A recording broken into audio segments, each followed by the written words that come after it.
हम जानते हैं कि परवलय एक ऐसे बिंदु का बिंदुपथ है जिसकी एक निश्चित बिंदु, जिसे हम फोकस कहते हैं, तथा नियता से दूरी समान होती है। एक रेखा खींचे और एक रेखा ये खींचे। इस रेखा को हम नियता कहते हैं। अब हम दो बिंदु ले लें। V और F हमने इस तरह से बिंदु लिए कि VO बराबर VF है। V को हम वर्टेक्स कहेंगे और F को हम फोकस कहेंगे। ये अक्ष है। अब हम V से एक रेखा खींचते, लंबवत रेखा खींचते हैं VT, और OT को मिलाते हुए एक न्यून कोण की रेखा इससे बना लेते हैं। इसके बाद हम इस पर तीन बिंदु X, Y, Z ले रहे हैं और इस पर लंब खींच दे रहे हैं। ये लंब रेखा हमने इसमें खींच दी।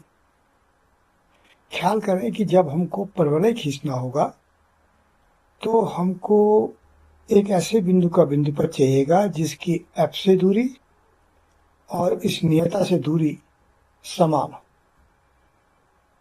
तो इसके लिए हम क्या कर रहे हैं, हम बिंदु X से XO के बराबर एक चाप लेते हैं। XO के बराबर एक चाप लिया और फिर प्रकार को यहाँ पर रखा, F में रखा, और यहाँ से हमने एक चाप इस रेखा की ओर को काटा। ये चाप हमने इसमें यहाँ पर काटा, ये चाप कट गया। और फिर हमने FA को मिलाया और फिर AL को भी मिला दिए, लंब रेखा यहाँ से खींच दी। आप देखेंगे कि FA बराबर AL होगा। ऐसा इसलिए होगा क्योंकि आप देखिए कि हमने XO के बराबर चाप लिया था, तो XO और AL तो बराबर है ही है। XO और AL बराबर है और हमने XO के बराबर ही चाप इस बिंदु F से काटा है और वो चाप ये कटा है।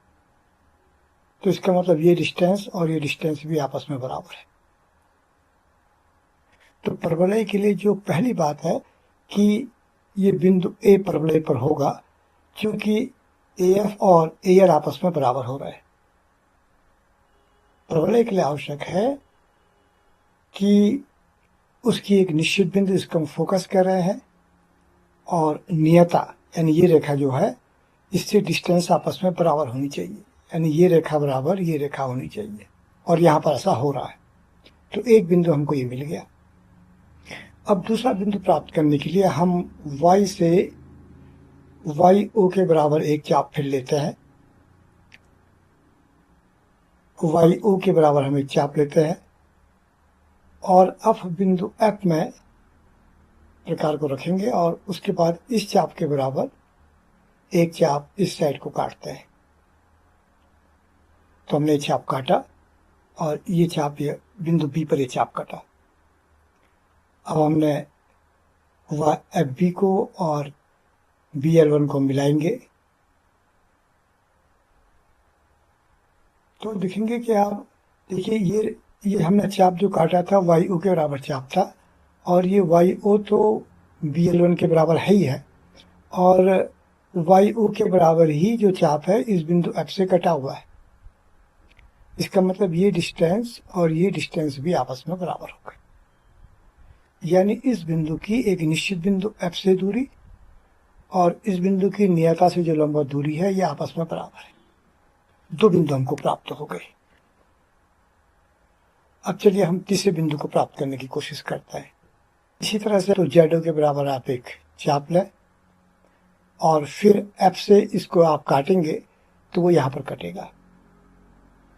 अब इसको आप मिला लें, तो आपने जब इसको मिला लिया तो आप पाएंगे कि देखो ये डिस्टेंस ZO के बराबर, तो ये डिस्टेंस CL2 है ही है, CL2 और ZO बराबर है ही है, और ZO के बराबर ही ये चाप भी है, इसलिए ये डिस्टेंस बराबर ये डिस्टेंस भी हो गई। तो CF बराबर CL2 भी हो गया, यानी ये भी परवलय का पॉइंट हुआ। तो तीन पॉइंट हमको मिल गए और चौथा पॉइंट हमारा वर्टेक्स है। देखिए, इस वर्टेक्स में भी देखिए कि एफ भी बराबर वी ओ हो रहा है। इस बिंदु की इस निश्चित बिंदु से जो दूरी है बी एफ, उतनी ये दूरी वी ओ भी है, यानी ये भी परवलय का पॉइंट है।